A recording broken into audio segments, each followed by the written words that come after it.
Monstro débarque sur Ulule, un fanzine pas comme les autres. Imaginé et écrit par Romain Oulès, ce fanzine est un hommage vibrant aux créatures cultes du cinéma, aux effets spéciaux légendaires et aux coulisses du fantastique. Soutenez Monstro sur Ulule et recevez votre exemplaire dédicacé. Monstro, l'horreur au bon format. Après, tu peux t'abonner à la chaîne YouTube aussi, hein, ça mange pas de pain. Bonne vidéo.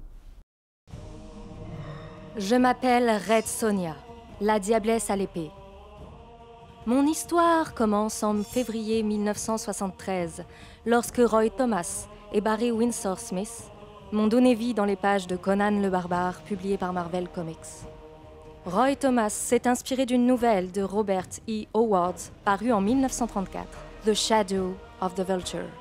Bien qu'Howard m'ait imaginé sous un autre nom et dans un contexte différent, les créateurs de Marvel m'ont réinventé. Une farouche guerrière, vêtue de ma célèbre cotte de maille, évoluant dans le même univers que Conan le Cimmérien. Au fil des années, mes aventures se sont poursuivies bien au-delà des bandes dessinées. Dans les années 70 et 80, j'ai inspiré des romans, combattus dans les pages des Marvel Comics. Jusqu'à aujourd'hui où mes exploits sont racontés par Dynamite Entertainment qui continue de faire vivre ma légende. Alors moi je découvre Red Sonja peu de temps après avoir vu pour la première fois de ma vie Conan le Barbare avec Arnold Schwarzenegger. Donc on est à la fin des années 90 et on n'a pas la technologie qu'on a aujourd'hui, tu vois, il n'y a pas internet. Donc quand tu veux prolonger l'aventure de tes héros, tu n'as pas cette facilité, ce catalogue, là tu tapes Heroic Fantasy sur le web et boum, on t'offre tout ce qui existe en Heroic Fantasy. Non, à l'époque, il faut se débrouiller, il faut être curieux, il faut aller chercher dans les revues spécialisées, etc. Et il s'avère que Red Sonja, moi je la découvre dans les bandes dessinées, directement, proprement. Et au détour d'une brocante, d'un marché aux puces, je tombe sur des Conan, des super Conan, donc c'était les éditions Aventure, à Voyage et Aventure. Et donc du coup, dans ces comics Conan, j'ai l'occasion de prolonger l'aventure Arnold Schwarzenegger. Et au fur et à mesure de mes recherches, de mes fouilles archéologiques en brocante, eh bien je tombe sur les éditions Artima avec les Red Sonja. Et donc du coup là c'est le délire quoi, parce que Red Sonja, moi qui suis habitué à Wonder Woman, Spider-Woman, Mary Jane, etc., on est très loin, j'étais très loin d'imaginer qu'il existait une Conan le Barbare. Et bah du coup il y a toute une mythologie qui se crée autour de ce personnage, parce que tu l'aimes parce qu'elle est badass, parce que c'est Conan le Barbare, c'est vraiment les mêmes aventures. Plus tard, il y aura le run au début des années 2000, où carrément le méchant reprendra les traits de tout le sadoum qu'il y a dans le film Conan le Barbare. Donc du coup, cette héroïne, elle a vraiment une saveur très particulière quand tu es jeune, quand tu es ado. Donc voilà, donc Red Sonja, c'est devenu très rapidement un amour de jeunesse, et surtout un culte. Devenue une icône, j'ai gagné une place aux côtés des plus grands héros de l'heroic fantasy comme Conan. Mais mon apparence a souvent fait débat. Certains m'accusaient d'être trop provocante, de ne parler qu'à un public masculin. Pourtant, ma féminité est une arme aussi tranchante que mon épée, et j'ai prouvé que j'étais bien plus qu'un simple fantasme. La bande dessinée américaine, elle est rarement avant-gardiste vis-à-vis des thématiques sociales, mais par contre, les artistes et les scénaristes qui la font vivre vont quand même embrasser les préoccupations de leurs contemporains, y compris la question du droit des femmes aux USA.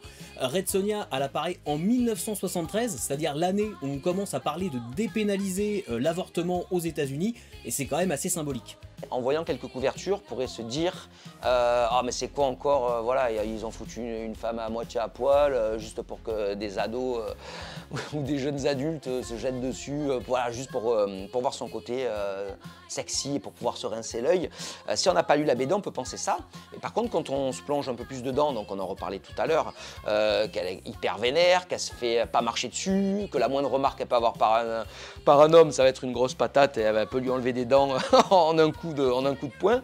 Quand on se penche dessus, je pense que oui, ça peut être un personnage qui peut être considéré comme féministe parce qu'elle a du caractère, parce qu'elle est forte, parce qu'elle fait ce qu'elle veut, et oui, elle est sexy, et parce qu'elle a envie. À cette époque, la Comics Code Authority, qui est un organisme d'autocensure mis en place par les éditeurs américains, va légèrement relâcher son emprise sur le contenu des comic books, et ça va notamment se voir sur la série Conan écrite par Roy Thomas, dans laquelle apparaît pour la première fois Red Sonja. Entre son costume et son vœu de chasteté, il y a de toute évidence une forte dimension sexuelle chez le personnage, à la différence que là où les femmes sont souvent objectifiées dans la fantasy pulp, Red Sonja, elle, ça va être la première à avoir l'ascendant sur les hommes, à leur mettre une raclée, à les surpasser stratégiquement, et donc c'est super important en termes d'image. Comme beaucoup de personnages de comics, Red Sonja va connaître plusieurs vies, avec des reboots, des relaunchs et de la retcon, c'est-à-dire ce qu'on appelle de la rétrocontinuité, donc des corrections apportées a posteriori au personnage. Par exemple, en 2013, l'autrice Gail Simone, elle va revoir en profondeur les origines du personnage, en gommant tous les éléments surnaturels qui pouvaient entourer Sonja, et puis surtout en effaçant ce fameux viol, qui était l'un des éléments fondateurs de la première version de l'héroïne. Alors oui, effectivement, Red Sonja, elle est sexy. Elle est sexy, mais elle est jamais vulgaire. Il faut bien se mettre dans le contexte de l'époque. Quand Red Sonja sort à la fin des années 70, c'est l'âge d'or du bodybuilding. C'est-à-dire, à cette époque, le monde entier voue un culte du corps. Donc du coup, toute l'esthétique de Red Sonja correspond vraiment à l'époque où elle a été inventée. On pourrait aussi parler des illustrations de Frazetta, c'était fantastique, le Death Dealer, etc. Frank Frazetta, du coup, qui est un grand illustrateur d'Heroic Fantasy. Et bien, Red Sonja représente absolument tous les codes, années fin 70, début 80. Depuis 5 décennies, j'ai vécu des aventures incroyables. J'ai combattu aux côtés de Conan, mais aussi de héros inattendus, comme Tarzan, Spider-Man et même les Martiens. Pour mes 50 ans, Dynamite Entertainment a confié à l'artiste français Monsieur Garcin la réalisation d'une couverture anniversaire exceptionnelle. Ce projet ambitieux résume un demi-siècle d'épopée dans un numéro spécial, digne de la diablesse à l'épée que je suis. Donc j'ai été contacté par Joseph Ribant, qui est éditeur chez Dynamite Comics, et qui s'occupe donc du comics Red Sonja. Donc il m'a approché afin de savoir si je voulais faire une couverture hommage sur le personnage donc, de Red Sonja pour ses fameux 50 ans qui arrivaient en 2023. Lui m'a contacté fin 2022. Joseph savait clairement ce qu'il voulait, donc il voulait un collage. Et ce qui lui tenait à cœur, c'est qu'il y ait un maximum de covers, d'anciennes covers de toutes les époques présents dans le collage. Donc moi, ce que j'ai fait, c'est que j'ai représenté Red Sonja dans une de ses premières apparitions. Et j'ai mis un maximum de covers de toutes les époques de Red Sonja en fond. Parce que j'en avais pas assez de covers pour faire le personnage. Moi, en fait, mon travail, c'est de représenter des personnages ou des logos sur le principe de la mosaïque. Donc, à la place d'avoir des petits carreaux de céramique, j'utilise des personnages, notamment pour Red Sonja, j'utilise des Red Sonja qui, en les agglutinant toutes une entre elles, je vais former une Red Sonja. Mais j'avais pas assez en utilisant que les covers, ça aurait été compliqué. Donc, j'ai décidé d'utiliser uniquement des covers dans le fond de l'image. C'est que des couvertures, toutes les plus belles couvertures de Red Sonja qu'on retrouve en fond derrière le personnage. Et le personnage, par contre, a été créé avec plein de Red Sonja issus directement des bandes dessinées que j'ai découpées. Donc c'est un long travail de découpe. Pour tous mes collages en général, voilà, je peux passer une semaine à tout préparer, à tout découper. Et une fois que j'ai toutes mes pièces après, je passe à l'assemblage de toutes les pièces. Voilà, il faut respecter les couleurs. Pour les cheveux, notamment, j'ai fait des impressions sur du papier orange. Comme ça, j'étais sûr que j'avais un orange bien profond. Parce que Red Sonja, si elle s'appelle Red Sonja, c'est surtout pour ses cheveux. Et je voulais que ses cheveux ressortent bien. Donc j'ai trouvé un beau papier orange-rouge et j'ai fait des impressions, j'ai récupéré des scans de comics en noir et blanc.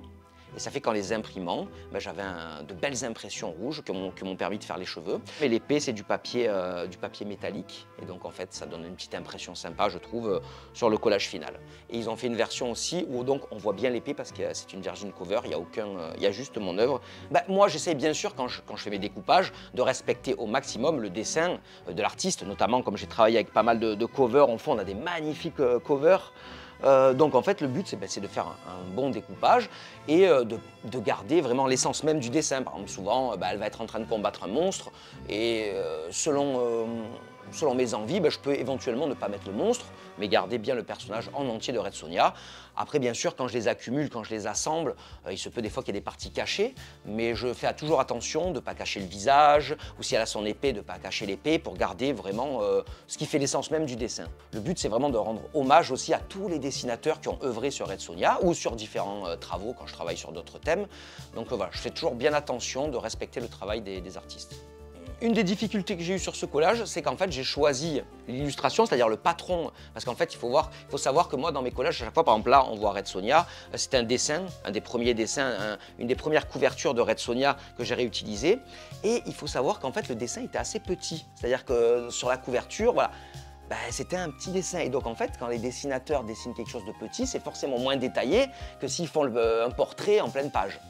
Et donc je me suis retrouvé à devoir refaire une Red Sonja qui fait peut-être 10 cm de hauteur en un personnage qui fait 1 mètre de haut. Donc souvent, c'est assez délicat au niveau du visage et des yeux. On sait que les yeux, c'est quelque chose d'assez difficile à faire. En dessin, on a les mains, on a le regard aussi. Et donc là, j'ai eu un peu de mal vraiment à lui faire un regard. J'ai dû me reprendre à 2 fois pour qu'elle ait un regard qui me satisfasse vraiment. Elle a un regard plein de colère. Mais il ne faut pas faire attention. Il suffit de 2 mm pour que tu puisses faire loucher ton personnage, et là c'est la catastrophe. Donc là, je suis assez content du résultat et qui a satisfait Dynamite et notamment Joseph qui ont validé le projet. Mais voilà, des fois ça arrive qu'il y ait des petites difficultés. Tout n'est pas si facile dans l'univers du collage.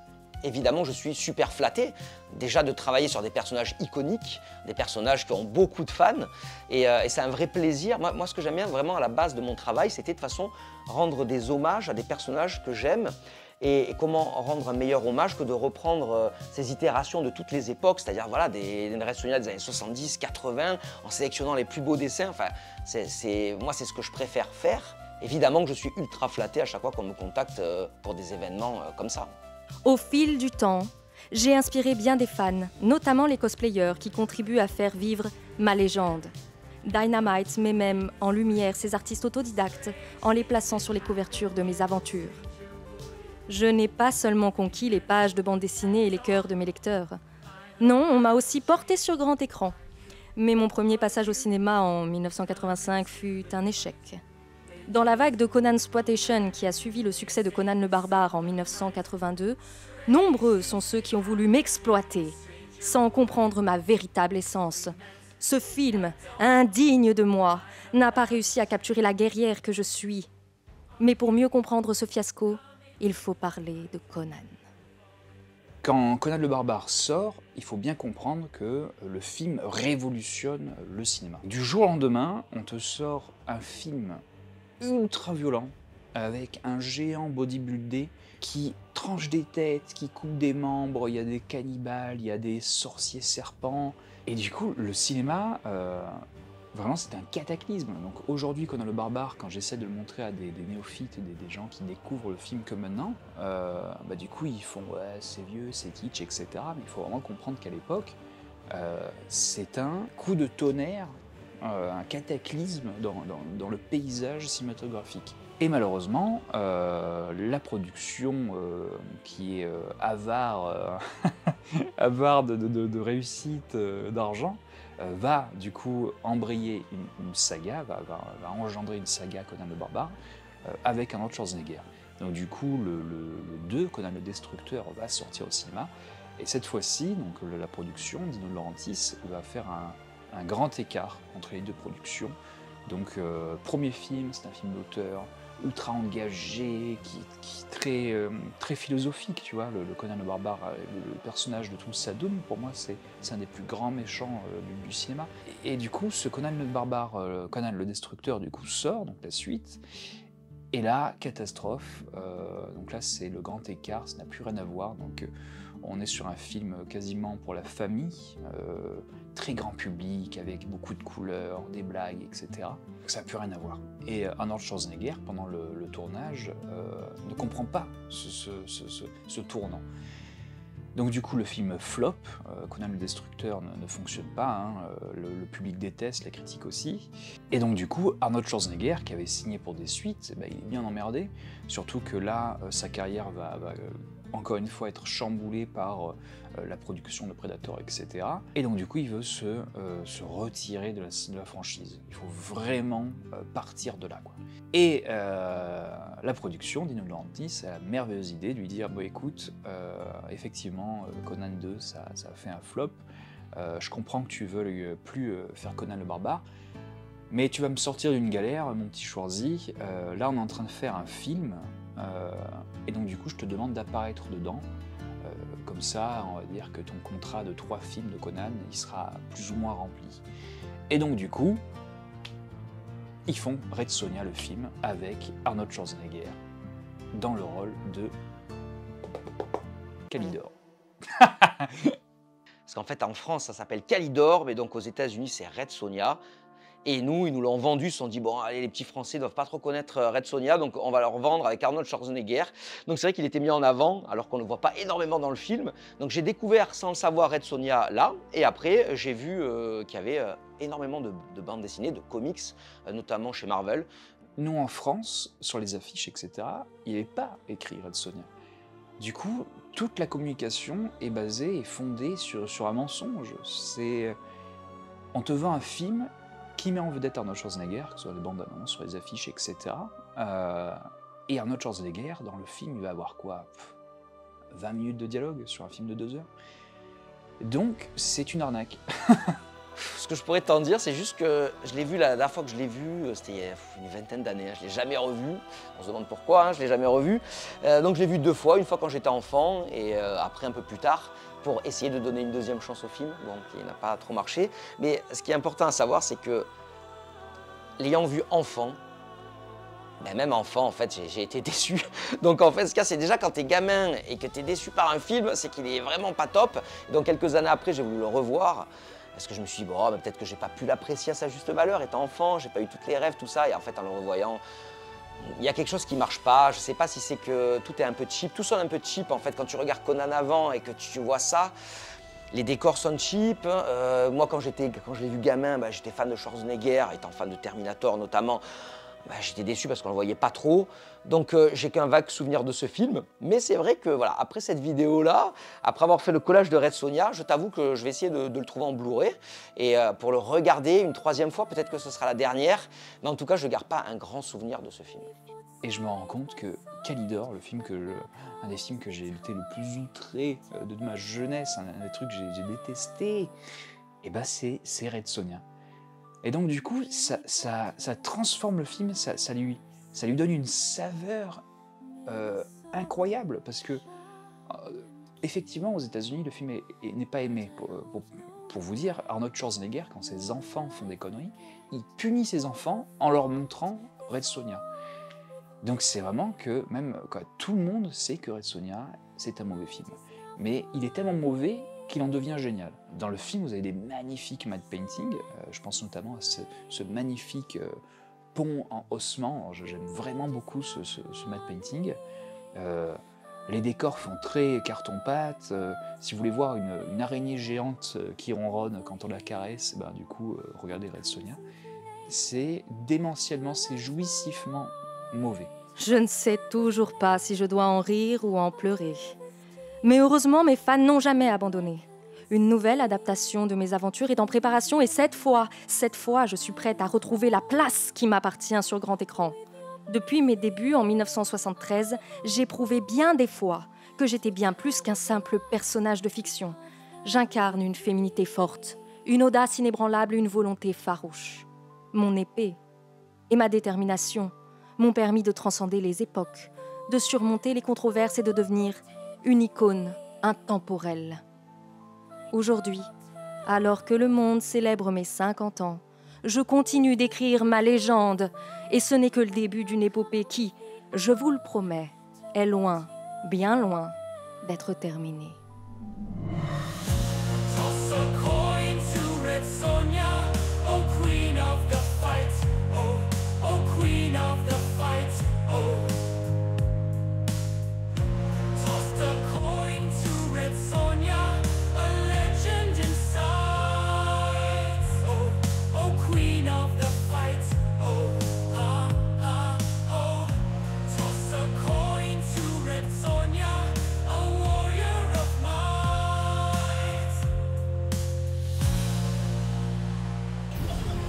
John, c'est merveilleux! Il a ouvert son Tipeee! Vos dons serviront à produire des vidéos et reportages en tout genre. Vous pouvez aussi vous abonner à la chaîne Petit Crapule et partager les vidéos. Ça fait 8 ans! 8 ans, putain! Et toujours pas les 100 000 abonnés!